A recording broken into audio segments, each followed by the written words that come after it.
ॐ सदाशिवसमारम्भां शङ्कराचार्यमध्यमाम् अस्मदाचार्यपर्यन्तां वन्दे गुरुपरम्पराम् ॐ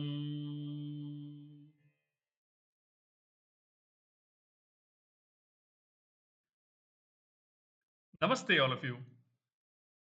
Welcome back to our continuing study of this great text, Vivekachudamani, authored by Sri Adi Shankaracharya and taught to us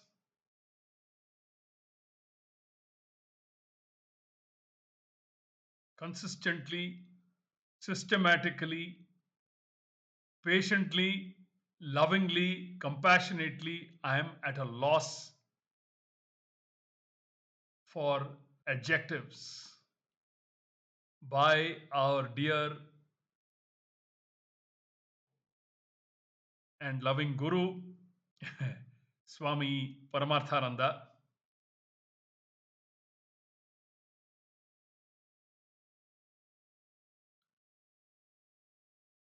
We must recall how Shankaracharya began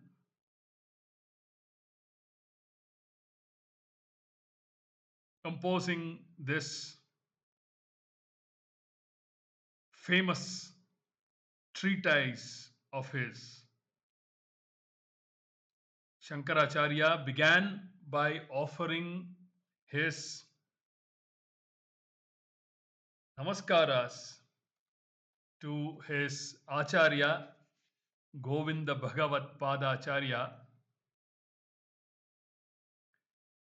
in the first shloka, which is generally the convention followed by traditional acharyas. The first shloka is traditionally called a Mangala shloka. A Mangala shloka in which the author offers his namaskarams directly to Ishvara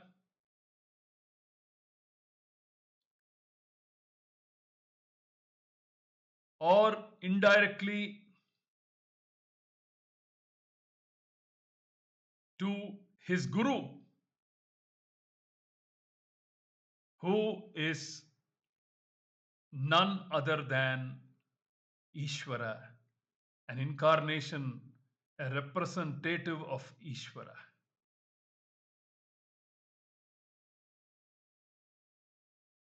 Acharya Devo Bhava.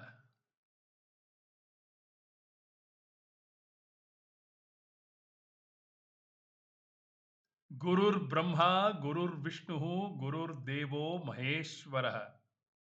Gurureva Param Brahma Tasmai Shri Gurave Namaha. Like we see in the Guru Stotram. So the Mangala Shloka, the first shloka,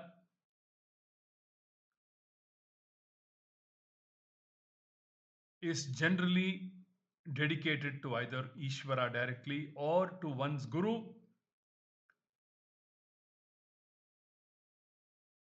and through one's Guru to Ishvara.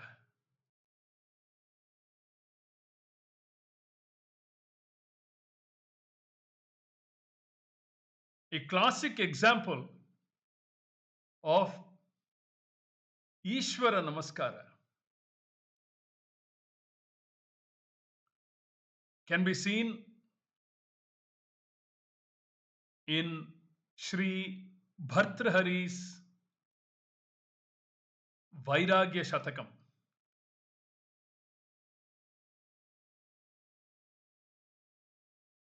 A beautiful Mangala Shloka in which Sri Bhartrahari, the elder brother of King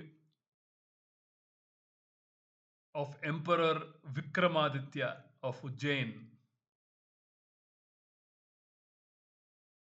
Sri Bhartrhari was a Paramajnani.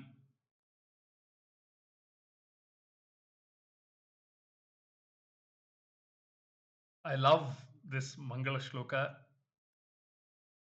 Hence, I would like to recite it for you by the grace of Ishvara and by the grace of Guru, so that I recite it correctly without any flaws.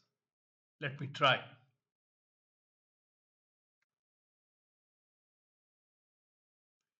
चूडोत्तंसित चन्द्रचारुकलिका चञ्चच्छिखा भास्वरः लीलादग्धविलोलकामशलभः श्रेयो दशाग्रे स्फुरन् अन्तःस्फूर्जितपारमोहत प्राग्भारमुच्चाटयन् चेतः सद्मनियोगिनां विजयते ज्ञानप्रदीपो हरः.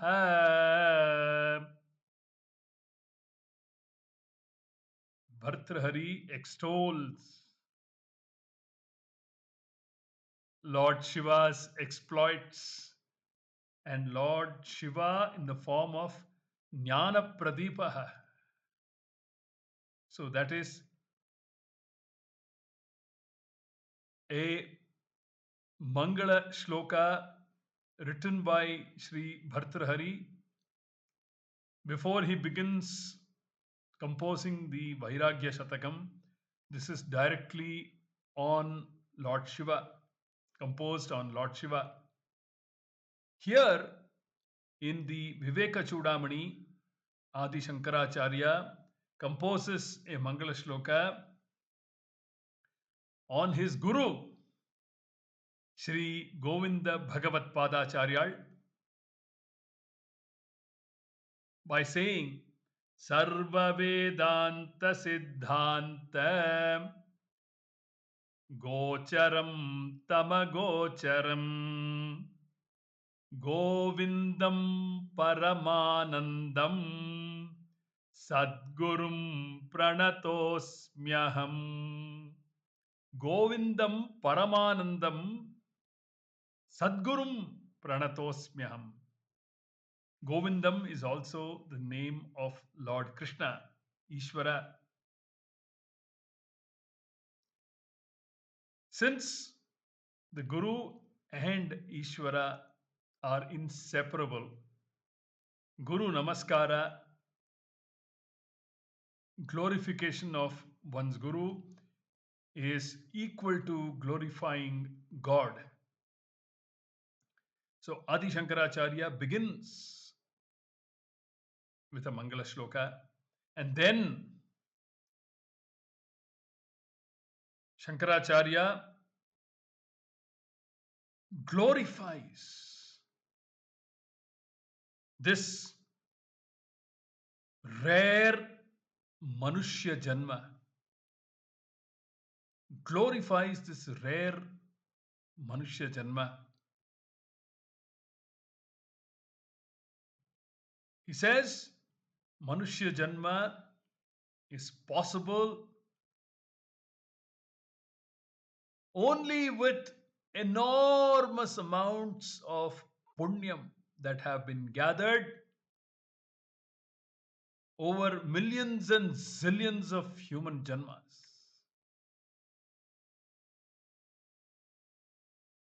Punyair vina labhyate.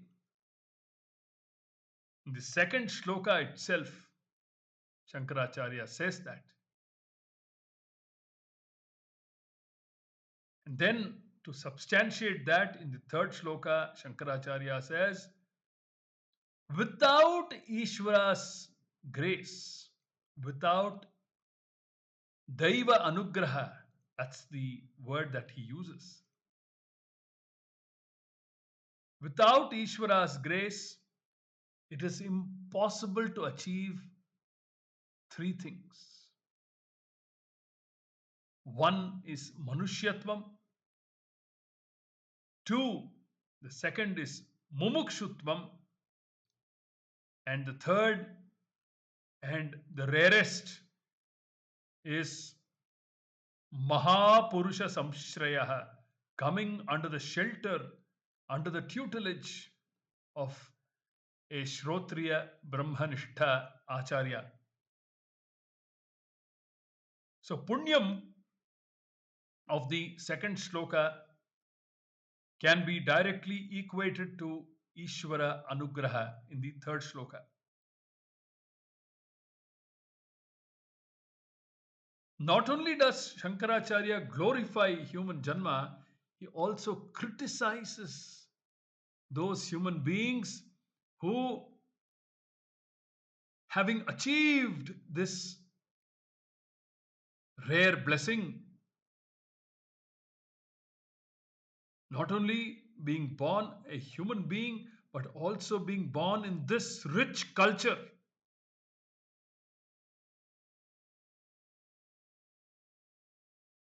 It is only in this culture that Vedic studies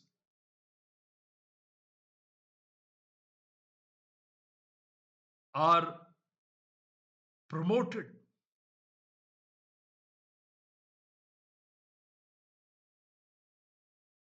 Even after being born into this culture, there are many who fritter away this opportunity. Hence, Shankaracharya criticizes them.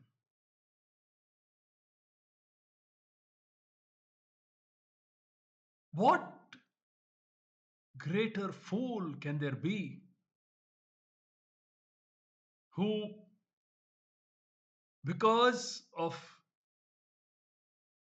his or her preoccupation with his worldly affairs, loses sight of the project at hand, the most important project at hand, which is to discover one's intrinsic nature, one's already liberated intrinsic nature. It is only in this human configuration can one seek to achieve the Parama Purushartha. Shankaracharya, as though wails and is also shouting at the top of his voice at such people. Itah konyasti mudhatma yastu swarthe pramadyati. He says. He is careless, he is negligent about the most important responsibility. Durlabham manusham deham prapya tatrapi paurusham. Shankaracharya criticizes, strongly criticizes such people, calling them mudhas.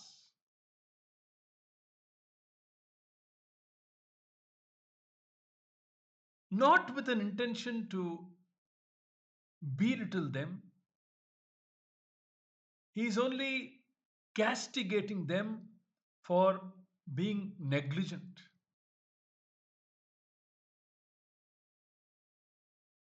Having said that, and wanting to highlight the importance of achieving the Parama Purushartha, namely moksha, namely our own intrinsic higher self, Shankaracharya says it isn't enough that you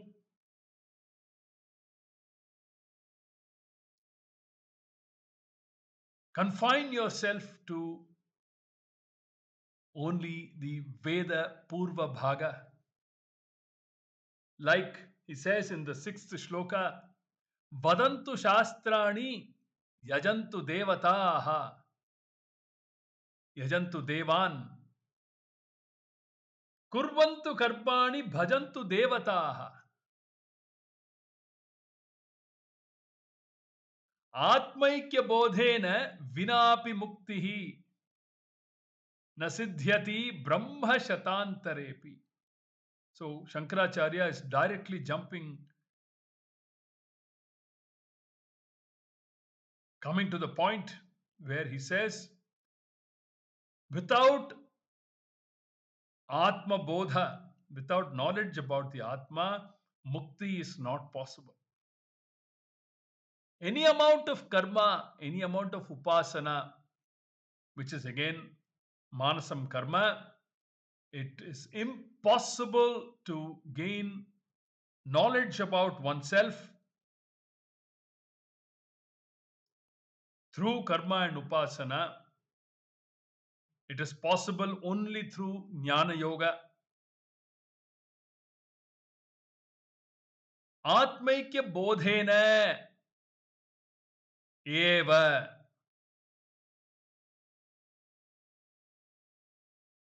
moksha is possible. Without Atma Aikya Bodha, even after a million janmas of a Brahma, Brahma Shatantarepi, that is enough. That length of time is enough. I don't have to use the word million at all. Brahma, even after the time span of 100 Brahmas, which is a huge time span, even then moksha will not be possible if you do not get Atmajnanam. Karma and Upasana will not do their jobs. He said that. Then he continued to say, substantiate it with a Brihadaranyaka statement in the 7th shloka. And then he urges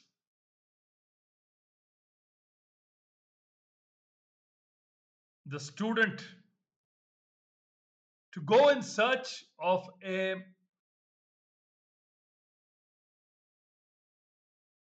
teacher, a qualified acharya. Easier said than done. Santam Mahantam Samupetya Deshikam. Deshikam is a teacher, an acharya, a Shrotriya Brahmanishtha Guru. So he eggs this student along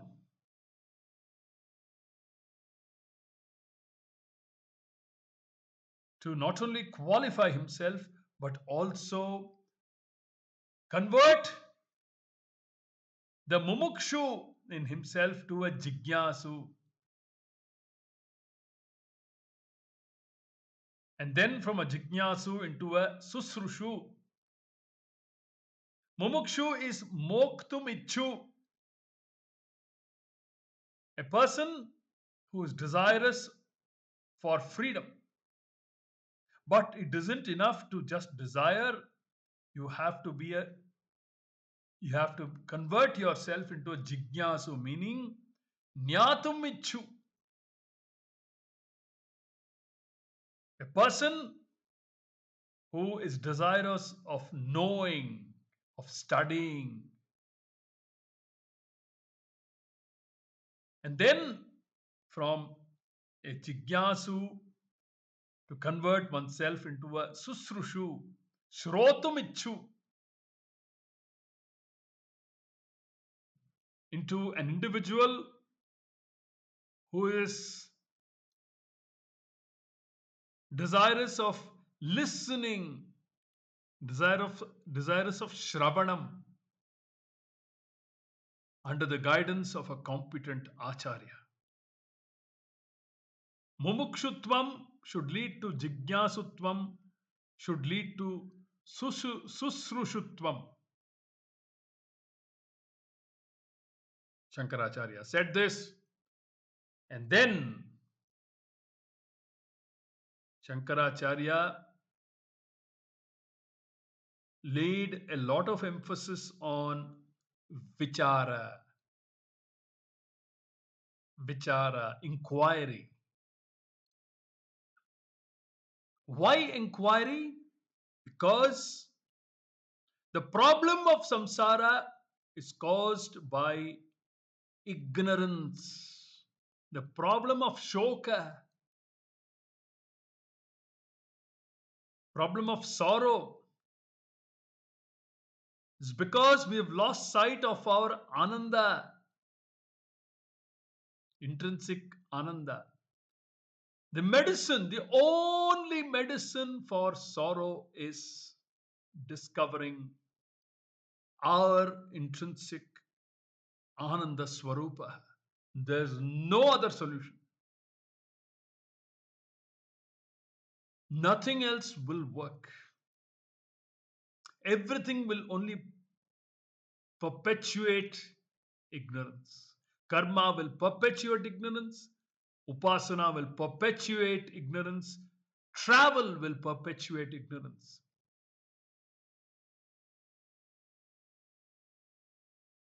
None has the capacity to knock off sorrow.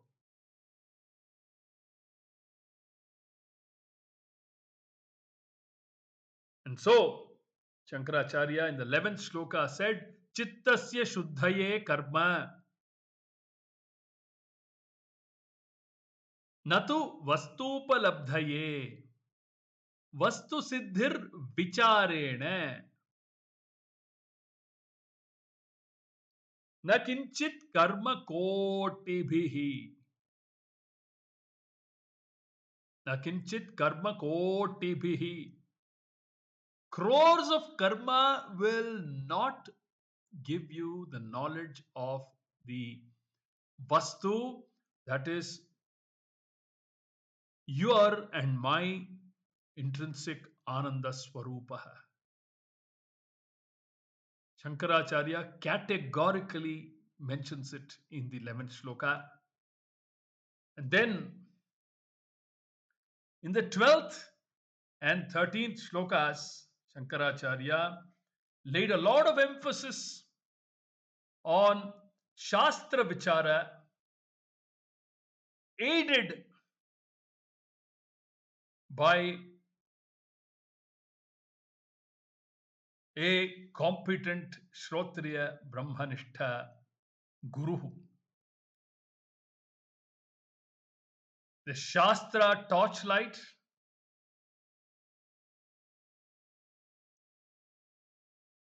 must be directed at the object that is being inquired into with the help of a competent acharya who knows how to handle the flashlight, the Shastra flashlight. This was what Shankaracharya emphasized in the 12th and the 13th shlokas, the important 12th and 13th shlokas. Bhrantodita Mahasarpa Bhaya Dukkha Vinashini Samyag Vicharata Siddha Rajjutatvavadharana. Samyag Vicharata, comprehensive inquiry. And then in the 13th shloka, he said, Arthasya nischayo drishtaha vicharena hitoktitaha nasnanena na danena pranayama shatena va.